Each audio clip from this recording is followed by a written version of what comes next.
There is an object in your home right now that most people could not describe in any detail. It has no screen, no battery, no moving parts worth mentioning.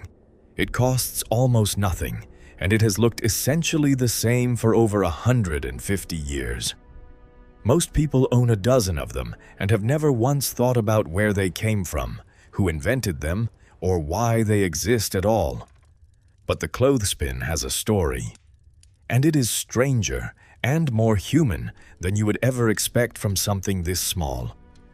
Before we get to the invention itself, we need to talk about the problem it was solving.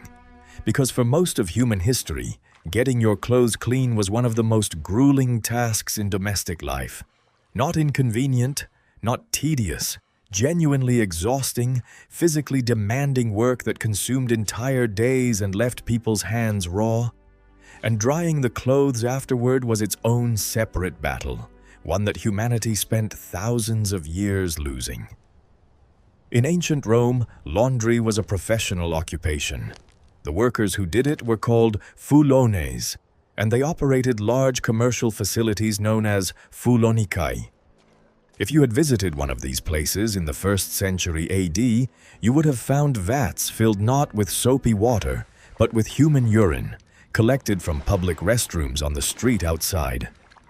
Urine contains ammonia, and ammonia breaks down grease and lifts stains from wool. It worked. Archaeologists excavating the city of Pompeii found the walls of a fulonica, still painted with scenes of the process. Men standing in the vats, treading the fabric underfoot with their bare legs. After washing, the clothes were hung to dry on a framework on the roof. No pins, no line, just gravity and sun. The Romans at least had a system. Medieval Europe largely abandoned the Roman communal approach and pushed laundry back into the household. Women carried heavy loads of wet clothing to riverbanks, beat them against rocks, rinsed them in cold water, and draped them over bushes or low tree branches to dry. In winter, that meant frozen clothing, cracked hands, and the constant risk that a week's worth of clean linen would be scattered across a muddy field by the next gust of wind. There was no solution to that last problem. For centuries, there simply was not one. The clothespin did not exist. Look at paintings from the 1700s, illustrations, prints, depictions of domestic life across Europe and America. Laundry hangs on lines in many of them. But there are no pins, no clips, nothing holding the clothes in place except their own weight and whatever friction the line could provide. Wind was the enemy, and for centuries the enemy won regularly. Wet shirts ended up in the mud. Sheets blew into hedges. The work of washing had to be done again, or the clothes were worn damp and wrinkled, which for most of human history was simply accepted as one of life's ordinary indignities. The earliest clothespins appear at the turn of the 19th century, and their origin is genuinely murky. The first known patent is usually credited to a man named Jeremy Victor Opdebeck, around 1809, though the historical record around that name is thin enough that some researchers treat the early patent history with caution. What we do know is that the first design was elegantly simple, a single piece of wood split partway down the middle to create two springy prongs. You wedged it open, slipped it over the fabric and the line, and the natural tension in the wood held everything together. No metal, no mechanism, just the physics of a bent stick. Crude by any later standard, but compared to nothing at all, it was a revelation. These early pegs were often made by hand, and in England particularly, their production became closely associated with the Romani people. Romani craftspeople carved clothes, pegs from willow and ash branches, selling them door to door as they traveled from town to town. It was a practical trade that required nothing more than a knife, the right wood, and the skill to shape it correctly. The finished pegs were functional, durable, and cheap enough that ordinary households could afford them. Romani peg sellers were a recognizable presence in British towns and villages well into the 20th century. The craft itself was passed down through families and remained part of Romani economic life long after machine manufacturing had taken over nearly everything else. In a world that was rapidly industrializing, the handmade willow peg survived precisely because it was so simple and so cheap to produce that no factory could undercut the cost of making it by hand from a branch. Meanwhile, on the other side of the Atlantic, something very different was happening. Between 1832 and 1887, the American Patent Office issued somewhere in the range of 150 patents for clothespins. 150. For a piece of wood with a spring in it. That number alone tells you something about the era. The Industrial Revolution had created a culture in which inventors were looking at every ordinary object in domestic life and asking whether it could be improved, systematized, and manufactured at scale. The clothespin became, improbably, one of the great engineering puzzles of mid-19th century America. The first American patent on record was granted in 1832 to a man named Samuel Pryor of Salem, New Jersey. His design used a bent strip of hickory wood held together by a wooden screw. It was clever in theory. In practice, the screw loosened whenever the wood got wet, which is exactly what happens to something used to hang freshly washed laundry. Pryor's design kept failing at the only job it needed to do. The patent office would continue receiving new clothespin proposals for the next 5 decades from inventors who were convinced they could crack it. What made the problem genuinely interesting was that the constraints were brutal. The device had to be cheap enough to sell by the boxful. It had to survive outdoor conditions, meaning rain, wind, and temperature swings. It had to grip firmly enough to hold wet fabric against a strong wind. And it had to be simple enough that a child could operate it. Meeting all 4 requirements at once turned out to be harder than it looked, and the patent records from those years read like a systematic elimination of wrong answers. During this same period, one category of clothespin existed that has almost completely disappeared from history. From roughly the mid-18th century to the mid-19th century, fishermen on whaling vessels carved clothespins from whalebone during the long stretches of idle time between hunts. Whaling voyages lasted anywhere from 1 to 4 years. Sailors passed the hours by carving whale teeth and bone into small objects, a practice known as scrimshaw. They made corset stays, pie crimpers, yarn swifts, and sailing tools. And they made clothespins, which they used to clip nets to the rigging. When a voyage ended and the ship came home, those whalebone pegs sometimes came back as gifts for wives and sweethearts. A set of scrimshaw clothespins sold at auction in 2019 for $390. The object that today costs a few cents was once an act of love, carved from the bone of a hunted animal during years at sea, given to someone waiting on shore. Back on land, the design that finally changed everything came from a musician and inventor in Springfield, Vermont, named David M. Smith. In October 1853, Smith filed a patent for what he called a spring clamp for clotheslines. His design was a departure from everything that had come before. Instead of a single piece of bent wood, Smith used 2 separate wooden arms connected at a pivot point, with a small metal spring that forced the jaws closed. Pinch the top, the bottom opens, release, it grips. The mechanism was simple, intuitive, and far more reliable than anything with a wooden screw. Smith, according to local accounts, credited the meditative calm of his instrument playing with helping him think through everyday mechanical problems.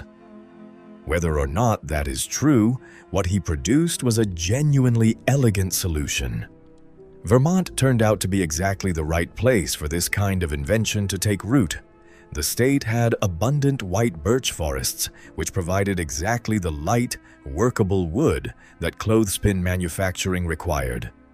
It had a thriving machine tool industry in the Connecticut River Valley, particularly around Springfield, where precision metalworking was already well established. And it had a culture of small batch manufacturing that proved ideal for producing an object that needed to be made by the millions to be commercially viable. One New York Times article would later describe Vermont as the Silicon Valley of 19th century clothespin technology. The description is not an exaggeration. Every significant clothespin patent of the era came from a Vermont inventor, and the manufacturing industry that followed was concentrated in the state to a degree that looks almost deliberate in retrospect. 34 years after Smith's patent, another Vermont inventor named Solon E. Moore made the final key improvement. Moore had studied the Smith design carefully and identified its weakness. The separate spring component added cost, added a piece that could fail, and required an additional step in manufacturing.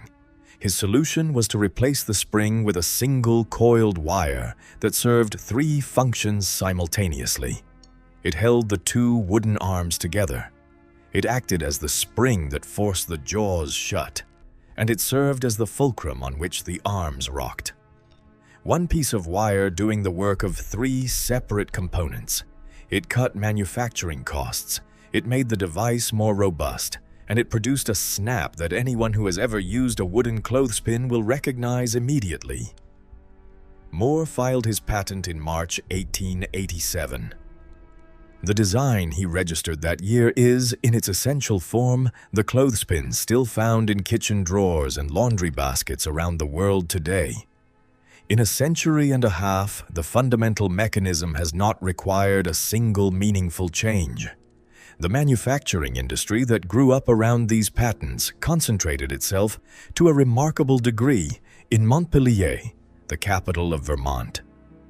2 rival companies, the United States Clothespin Company and the National Clothespin Company, operated factories within a short walk of each other and together consumed hundreds of thousands of board feet of timber every year. Local sawmill operators, timber landowners, and transport workers all depended on the trade. At the height of production, a single Montpelier factory was processing 500,000 board feet of lumber annually to keep up with demand. For a product that sold for almost nothing per unit, the volumes required to maintain a profitable business were staggering. The clothespin industry consumed Vermont's birch forests the way a modern data center consumes electricity, invisibly, continuously, and in quantities that only make sense when you stop to calculate them. The rivalry between the 2 companies turned sharply personal in 1909. A machinist named Alan Moore, who had been working for the United States Clothespin Company, figured out a way to manufacture the spring mechanism even more cheaply by eliminating one of the wire coils. His employer had no interest in the idea, so Moore borrowed money from a local investor, walked out, and opened a competing factory directly across the street from his former employer.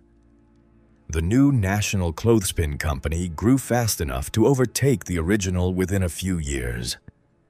The United States Clothespin Company never fully recovered from the loss.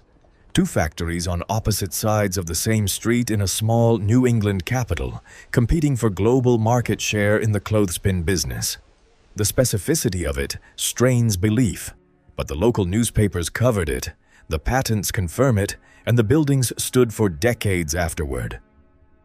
A machinist named Charles Ellicott, who worked for the United States Clothespin Company from around 1920 to 1941, is credited with designing the machinery that made spring clothespin manufacturing faster and more precise. He also, at some point, fashioned what was reportedly described as the world's largest working clothespin as a rooftop sign for the factory. And at the opposite extreme, he made what was called the world's tiniest working clothespin, a 1/4-inch device made of gold, which company salesmen carried on promotional visits. His daughter recalled in later years that her mother never needed to buy clothespins for the rest of her life, and neither did she. The people who made the thing in industrial quantities apparently never ran short of it personally, which seems like a fair arrangement. The clothespin had reached what looked like its final form, but the world it existed in was about to change in ways that its inventors could not have anticipated. After the First World War, cheap European imports began flooding the American market, and domestic manufacturers felt the pressure immediately. The great Vermont clothespin industry, which had dominated American production for half a century, began a long, slow retreat. Factories closed, workers moved on. By the time the 20th century was halfway through, the industry that had once consumed forests and generated patents by the dozen had shrunk to almost nothing. The reason was partly foreign competition, but the deeper reason was something else entirely.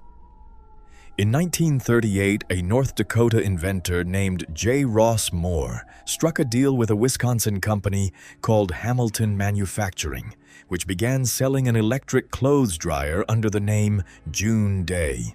Moore had been working toward this moment for 30 years, reportedly motivated by a memory from childhood, watching his mother struggle to hang laundry in the brutal North Dakota winter, hands freezing, clothes stiffening on the line before they had a chance to dry.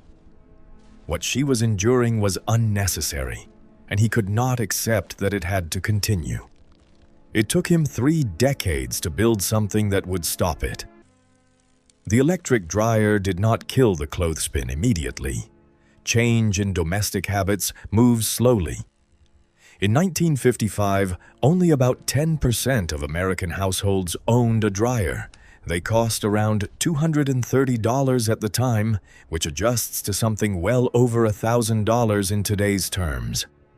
For most working families, the clothesline and the clothespin remained the practical option well into the 1960s. But the direction was clear. As dryers became cheaper and electricity became universal across American homes, the clothesline retreated from everyday necessity towards something more optional, something old-fashioned, something that, in the minds of a certain class of suburban homeowner, carried associations with poverty rather than practicality. By the 1960s and 70s, homeowners' associations in American suburbs had begun banning outdoor clotheslines altogether. The objections were largely aesthetic. A clothesline was considered an eyesore. It suggested that the household hanging laundry could not afford a dryer. It interrupted the visual uniformity of a neighborhood where everyone's backyard was supposed to look the same. The campaigns for clean electricity that manufacturers ran through the 1950s had done their work. The electric dryer had become not just a convenient appliance but a social signal, and the clothesline had become its opposite. The object that had solved one of domestic life's oldest problems was being regulated out of existence in the very country where it had been most industriously perfected. The story did not end there. It curved back, starting in the 1990s and accelerating sharply through the 2000s and beyond. A counter-movement quietly gained strength. Environmental concerns about the energy consumption of electric dryers pulled a growing number of people back toward the clothesline. A standard household dryer uses more energy per cycle than almost any other appliance in the home. Depending on the region, it can account for around 6% of a household's total electricity bill. Some studies suggested that a typical American household could prevent 1,500 pounds of carbon dioxide from entering the atmosphere each year simply by switching to line drying. The numbers were hard to argue with. The movement acquired a name: the right to dry. Activists began documenting how many Americans were living under HOA rules that technically made it illegal to hang laundry outside. The answer turned out to be tens of millions of people. One campaigner estimated that more than half of all homeowners associations in the country restricted or banned clotheslines outright. State legislatures began to respond. Florida passed the first right-to-dry law. Colorado, Hawaii, Maine, Maryland, and Vermont followed. Then more states joined through solar access laws that protected the use of any device relying on solar energy, which a clothesline technically qualifies as. The legal argument is almost poetic. A woman hanging shirts in her backyard on a sunny afternoon is harvesting solar power, and the state has a right to protect that. Nearly 20 states eventually enacted some form of protection. The clothespin, in other words, had generated its own body of law. There is also the question of what else the clothespin became along the way. An object invented to solve a single domestic problem turned out to be useful for gripping things in general, and that underlying utility kept it alive long after the original problem was largely automated away. Chip bags, coffee bags, power cords coiled and clipped together, notes and receipts pinned to boards. Children learned to make small figures out of them, turning the spring body and two wooden legs into rough human shapes. Chefs use them in professional kitchens to seal packages between uses. Photographers clip backdrops and reflectors with them. Campers clip tent flaps. The clothespin, designed in 1853 for a single purpose, quietly became a general-purpose clamp for anyone who needed to hold two things together without breaking them. Today, most clothespins sold worldwide are plastic, manufactured in Asian factories, and priced at almost nothing per unit. The great wooden clothespin factories of Vermont are gone. The last American manufacturer of wooden clothespins, the National Clothespin Company in Montpelier, stopped producing the wooden version in 2009, switching entirely to plastic to survive. The Smithsonian Institution's National Museum of American History once mounted an exhibit titled America's Clothespins, featuring 41 patents from the period between 1852 and 1887 alone. A visitor's child reportedly looked at the display and asked his father, "What's a clothespin?"